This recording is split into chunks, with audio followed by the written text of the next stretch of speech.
Hey,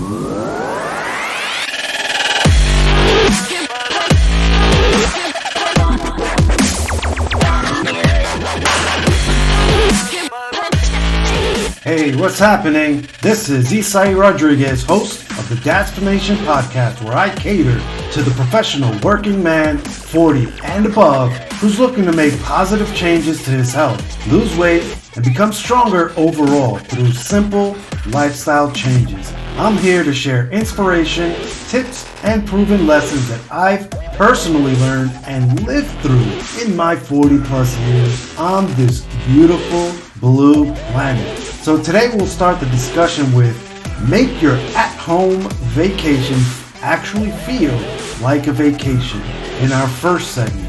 And then we'll move on to our second segment and answer the question, is eating fish healthy? And before we get into that, if you'd like to continue the conversation, then get on over to podcast.dadsplanation.com/VIP to get on the VIP Insiders community where I share more entertaining, behind-the-scenes stories, tips, and hacks that'll keep you feeling younger each and every day. That's podcast.dadsplanation.com/VIP. Again, that's podcast.dadsplanation.com/VIP. Be in the know starting right now. Also, don't forget to rate me on Apple Podcasts or wherever it is that you're listening to this episode right now, and leave me a nice, fat, juicy 5-star review and some absolutely beautiful words of why you love the show so much. It really helps me get the word out, and it's honestly the one place where your vote truly matters. And now, let's move into our first segment with Healthy Conversations. So in this segment, in this week's Healthy Conversations, we're talking about our stay-at-home vacation, or staycation, as you know, as it's more popularly known. So I know a lot of people who have been taking what's known as a, staycation, and why not? Just because you're stuck at home in COVID lockdown doesn't mean you should let that PTO go to waste, or worse, letting it expire. But there's a little problem that I'm hearing people talk about. So while you're planning your stay-at-home vacation, you're all pumped up about your genius plan to save money by, staying at home. But once you're on it, like once you're actually on this vacation, you realize it's not exactly as relaxing as you thought it would be. It's like, it's not as relaxing as the real deal, let's say. And even though you might not actually be lounging on a sunny Florida beach, or, I don't know, exploring the streets of Austin, you can feel like you actually are, even if you're really just sitting on your couch, simply by using this one expert-approved trick for tapping into that vacay level chill zone. Are you ready for the secret? It's actually pretty simple, but people don't think about it. Like, you don't really think about these things, and the secret really isn't a secret at all. It's just, again, it's something that we don't normally think about, and it's just breathing. It's breathing, yo. Seriously, mind blown, huh?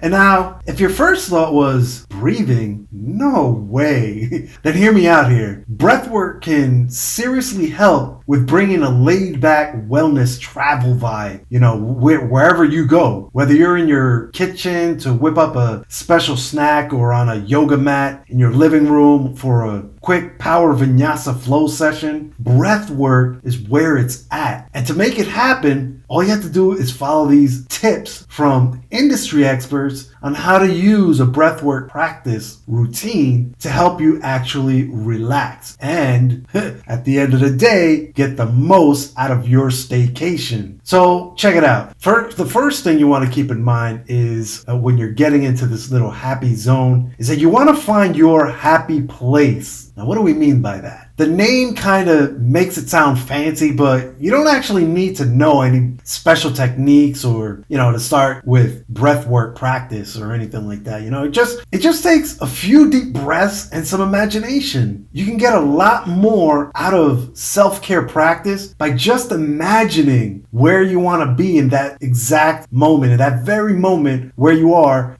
just really think about it, imagine it. picture it in your brain, and then that picture will transport you there, and then transporting yourself using your breath. So I personally like to imagine the sounds of my inhales and exhales as the sounds of distant waves crashing on the beach. Like, give it a try while you're sitting on your couch or relaxing just before bed, and you'll have definitive proof that you don't need an actual beach to tap into that vacation mindset. Again, this is a mindset. You're manipulating your mind to believe that it's somewhere where it's not, And once you can transport yourself mentally, those feelings of actually being there, which relaxation is one of them, you know what I mean? Those feelings, you start to manifest, like they start to become real. You start feeling that inside, that relaxation, that vibe, that tranquil peace,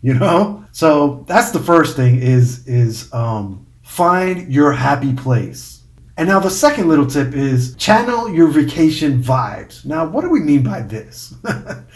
Channel your vacation. So listen, while Austin's food trucks and what did I mention before? Florida's fresh fruit might be out of your reach, that doesn't mean you can't recreate a favorite food experience from a past trip or allow yourself to get inspired by your dream destination. You know what I mean? So no matter what you choose as your culinary inspiration, pausing to take a deep breath before your first bite can make all the difference in making your meal feel like a vacay dining experience. Because deep breathing before a meal really helps activate that rest and digest part of you. And it's actually suggested that you use all your senses to really experience the meal instead of just rushing through it. You ever hear that saying that to slow down, relax, enjoy your meal? The same holds true with this bullet here, with this tip. So visualize it, feel it, sense it, and finally taste it. The third thing to set your mind on a little journey into vacation land is to do it for the experience. You never opt out of a vacation altogether because you weren't sure if you were packing your suitcase correctly, right? What do I mean? Opting out of starting a breathwork routine because you're nervous, you're not doing it right, or it's, that's silly doodles, if you ask me. I heard that word somewhere and it's been stuck in my head, silly doodles, and I've been wanting to use it. So there it is.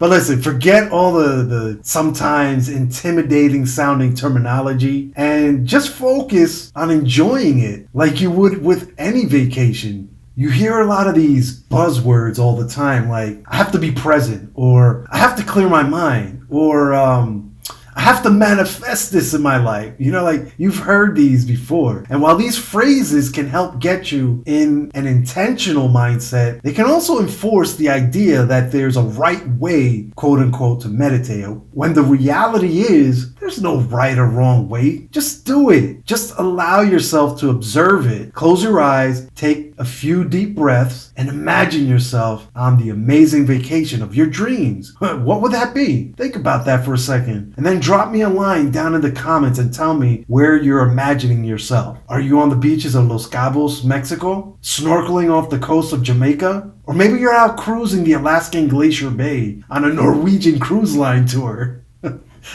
All things that I want to do, by the way.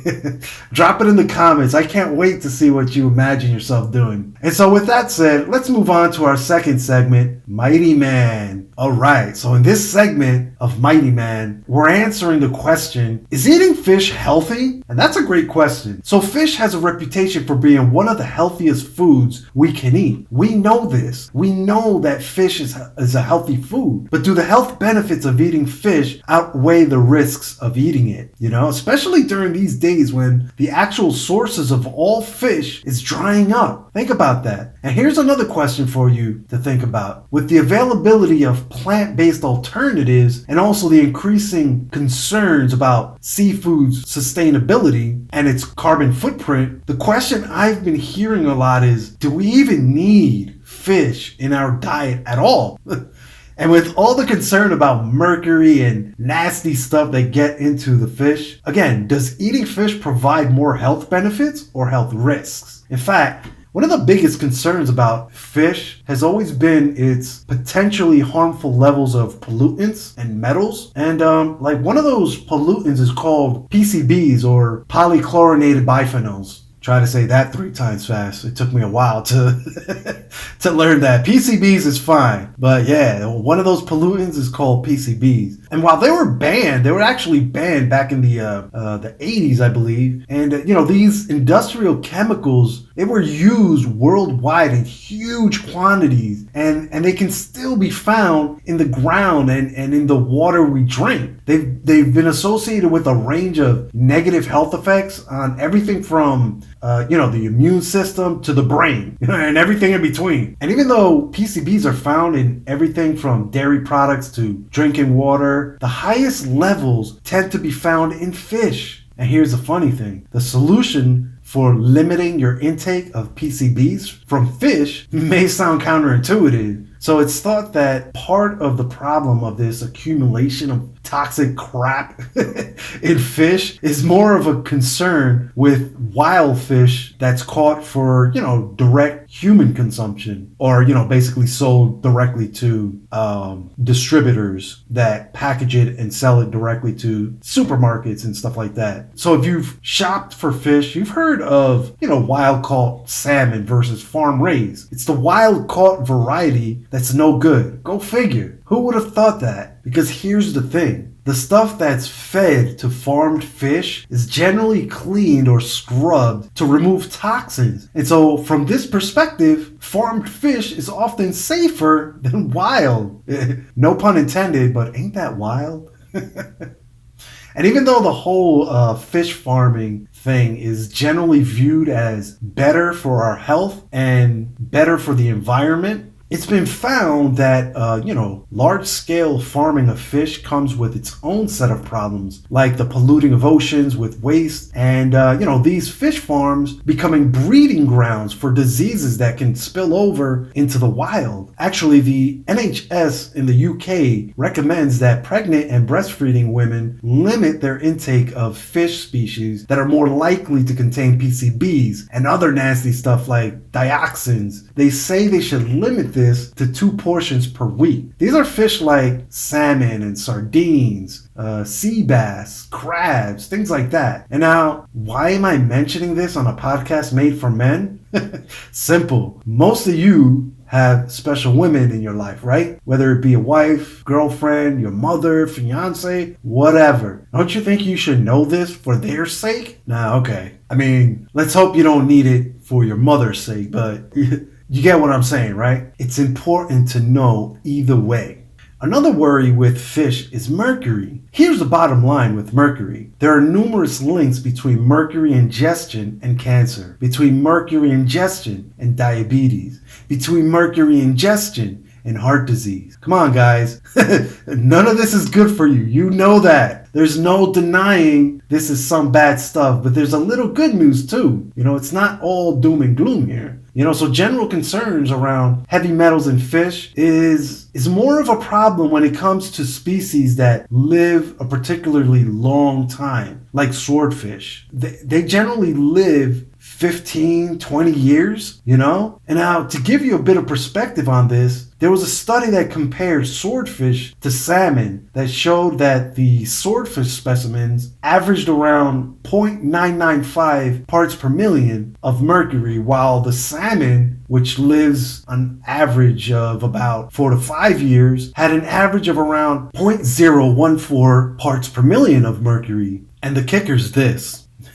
They also said how these levels of mercury will be on the rise as the global ice caps continue to melt. So as the Arctic permafrost melts, it releases mercury that was trapped in ice into the connecting waterways, which then makes it out into the ocean, which makes it into the fish. But there's a lot of good stuff about fish too, Again, it's not all doom and gloom, as they say. So the consumption of oily fishes like salmon, tuna, sardines, mackerel, they've been linked to a lower risk of cardiovascular disease, thanks to its omega-3 fatty acids, the two in particular, EPA and DHA. So both EPA and DHA play a whole bunch of important roles in your metabolism, but our bodies, they can't produce them effectively. And so it's really important to have them as part of your diet. We have plenty of DHA in our brains, our retinas, and other specialized body parts, and along with EPA, helps to fight off inflammation, which has been linked to a higher risk of heart disease, cancer, and diabetes. And one way to avoid potential damage from mercury exposure while,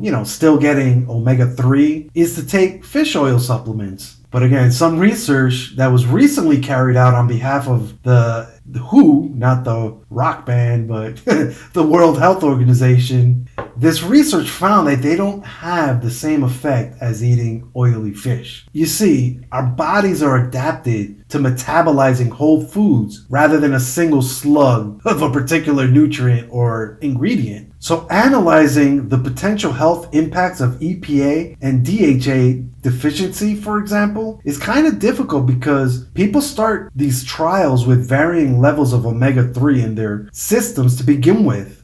These intervention trials, they have problems. These trials where people are randomly assigned to a group and then something such as, taking supplements for omega-3 is measured. It inherently has problems. Not only that, but fish in general impacts everybody's health differently depending on how well they can convert the different forms of EPA and DHA. And this difference could come down to a person's overall diet, their lifestyle. Genetic differences could also play a big role in the equation. And then you have to take into consideration how the fish were raised. Were they farm raised, clean, where there's thousands of fish in a cage and they eat what they're given by the fish farmer? Or were they raised out in the wild in a mercury infested part of the ocean where little fish eat marine plankton and then get eaten by bigger fish and the whole food chain passes on the omega-3 to humans? All these variables come into play when we're considering health impacts. But the reality is that because of all these fish we've mentioned, because all of them are being caught at the maximum possible level at which the industry can be sustained currently, there appears to be a finite level, like there's a cap almost of omega fish oils that come out of the ocean each year. And that's all we've got. So basically what's happening is that a lot of the smaller fish like sardines and mackerel are being used to feed the larger fish in these big fish farms. And then to meet the current demands of not only the fish meat, but for the omega-3 that's extracted and used in supplements and other health and nutritional items. And now aside from omega-3, fish has other nutritional benefits as well. There's selenium, which protects your cells from damage and infection,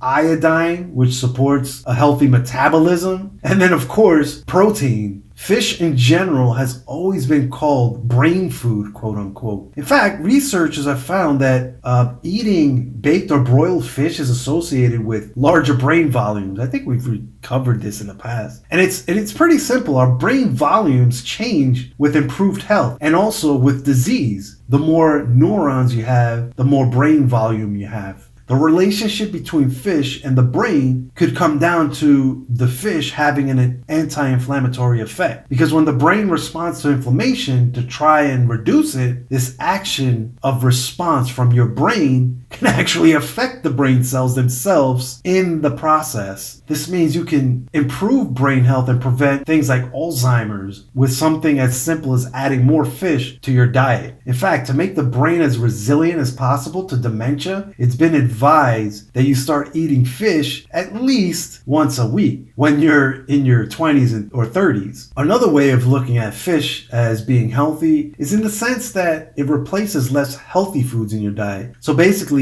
if you eat more fish, you tend to eat less of other less healthy things. But still, there's still not enough research data to suggest any major health inadequacies for people who don't eat fish. And so it's kind of hard to truly say that fish is essential to overall human health. What is clear is that omega-3 certainly promotes health and reduces the risk of disease. That much we do know. And omega-3, again, is found in these quality oily fish. So from that perspective, is fish healthy? Well, if you're looking to get your omega-3, oh yeah, yes it is. Otherwise, maybe not so much. But again, as I usually say, everything in moderation. So that's it, you guys. That's my show for today. I hope you found some valuable information here. And if nothing else, I hope I've entertained you for a few minutes and was able to bring a little manly sunshine to your day. Thanks for taking some time out of your day to listen to me. It's very much appreciated. On next week's episode, we'll be going over the question, how connecting to others help men heal. So you definitely don't want to miss out on that. And if you'd like to continue the conversation with me, then get on over to podcast.datsplanation.com/VIP to get on the VIP Insiders community, where I share even more raw behind the scenes stories, tips, and hacks that'll keep you feeling younger and younger each and every day. That's podcast.datsplanation.com/VIP. Again, that's podcast.datsplanation.com/VIP. Be in the know, starting right now. Also, don't forget to rate me on Apple Podcasts or wherever it is that you're listening to this episode right now. And leave me a nice, fat, juicy 5-star review and some absolutely beautiful words of why you love the show so much. It really helps me get the word out, and it's honestly the one place where your vote truly matters. Till the next chat, take care now. Bye.